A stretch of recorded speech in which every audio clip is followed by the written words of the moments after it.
हरिओम. लाओत्सेचा ताओबोध योगदास श्री जय गणेश जोशी यांचे प्रवचन.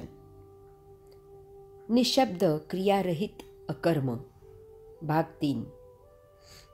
एकदा एक राजा देवदर्शन घेऊन मंदिरामधून बाहेर आला.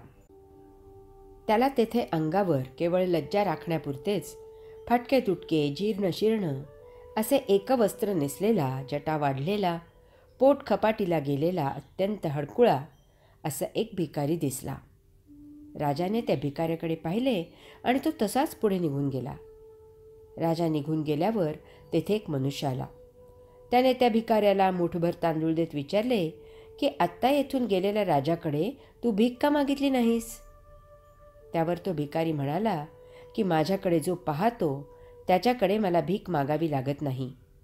माझ्याकडे पाहूनच सर्व समजते. परंतु जो माझ्याकडे पाहूनही मला भीक देत नाही त्याच्याकडे भीक मागूनही ती मिळणार नाही हे मला माहीत आहे. प्रसंगच असे असतात की नुसते पाहून उमज येते. तसे नसेल तर शब्दांचे बुडबुडे फोडूनही अर्थबोध होत नाही. कर्मच असे असते की ते हातून आपोआप होते. त्यासाठी कृती करावी लागत नाही. तसे नसेल आणि तरी कृती केली तर ती फक्त चर्चा, वाद, भेद यास कारणीभूत होते. योग्याचा सहवास, गुरु सानिध्य मार्ग दाखवण्यासाठीच आणि तेवढ्यापुरतेच उपयुक्त असते. प्रवचने आध्यात्मिक आवड निर्माण करण्यासाठी आणि तेवढ्यापुरतीच उपयुक्त असतात.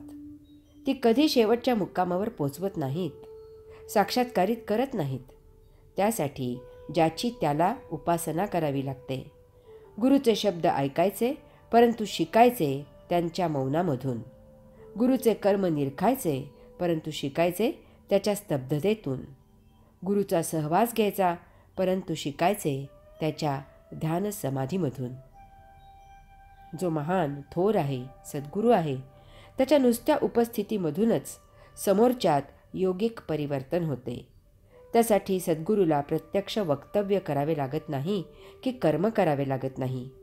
त्याची उपस्थिती पुरेशी होते. योग्याच्या उपस्थितीत तेथे एक योग ऊर्जेची आभा आपोआप तयार होते. योग्यामधून योग ऊर्जा प्रसवत असते. त्या ऊर्जेचा प्रभाव काही निराळाच असतो. साधकांना तेथे सहजच प्रज्ञेचा अनुभव येतो. योगिक आचरणासाठी प्रोत्साहन मिळते. अशा क्षेत्रात कोणाचीही अयोगिक आचरण करायची प्राज्ञा होत नाही. मनात सहजच योगिक विचारच येतात. हातून उत्स्फूर्तपणे योगिक क्रियाच होतात. संपूर्ण वातावरण आध्यात्मिक होते. यासाठी शाब्दिक आवाहन करावे लागत नाही की मुद्दामहून शिस्तीचे धडे द्यावे लागत नाहीत. तेथील वातावरण निशब्द क्रियारहित असूनही त्याशिवाय सारा योगबोध होतो. योगगुरूने योगबोधासाठी प्रवचने दिली की साधकांसाठी एक वेळ अशी येते की त्यानंतर योगी मौन होतो. कारण झालेला बोध साधकामध्ये उतरावा लागतो. त्यावेळी साधकानेही मौनात फक्त निरीक्षण करायचे असते. निशब्द क्रियारहित अकर्म भाग 4. आपल्या ऋषींनी जाणले की वेद अपौरुषेय आहेत. त्यांच्या ध्यानसमाधीमध्ये ते आविष्कारित झालेले आहेत. पूर्ण मौनात परममौनींकडून शब्दातीत क्रियारहित अवस्थेत ते त्यांना ग्रहण झालेले आहेत.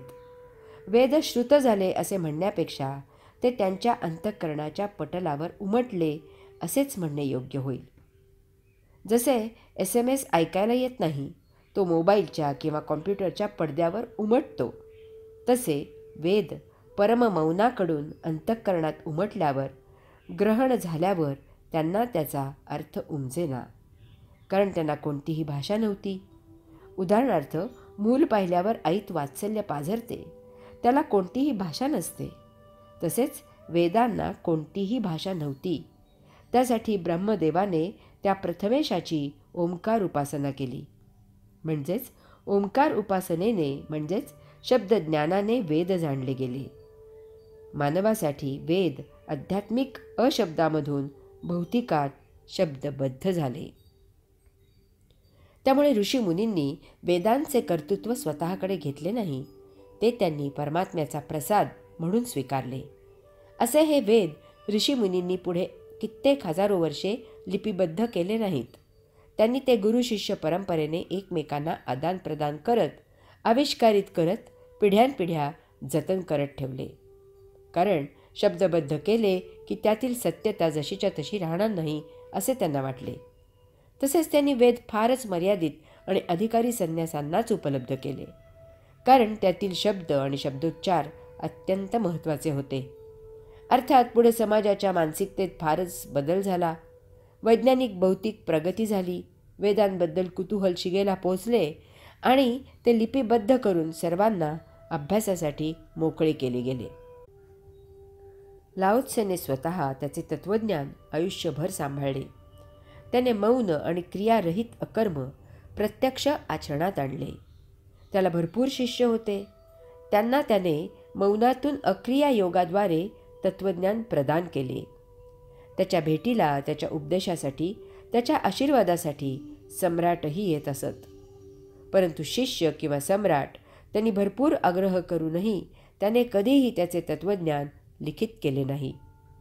एवढेच नव्हे तर या जगतात आपण पाहुणे म्हणून आलेले आहोत याची जाण त्याने शेवटपर्यंत ठेवली. त्यामुळे जेव्हा त्याने ओळखले की आपले जीवन संपत आलेले आहे, तेव्हा तो शांतपणे मौन होऊन देश सोडून बाहेर निघून जाऊ लागला. यामागे एकमेव कारण असे होते की आपण शून्य आहोत. कसलाही गाजावाजा न होता गुप्तपणे आपले जीवन संपवावे हेच ज्ञानियाचे शून्यत्वाचे लक्षण आहे. शेवटच्या श्वासापर्यंत श्वास घेता येत नसला तरी कृत्रिम रीतीने जगत बसण्याची भौतिक जीवाची हाव त्याला नव्हती. म्हणूनच तो संजीवन समाधी घेऊ शकला. आपल्या सर्वांच्या महद्भाग्याने तो पकडला गेला आणि त्यामुळे नाईलाजाने त्याने या ओव्या लिहिल्या. हरि ओम.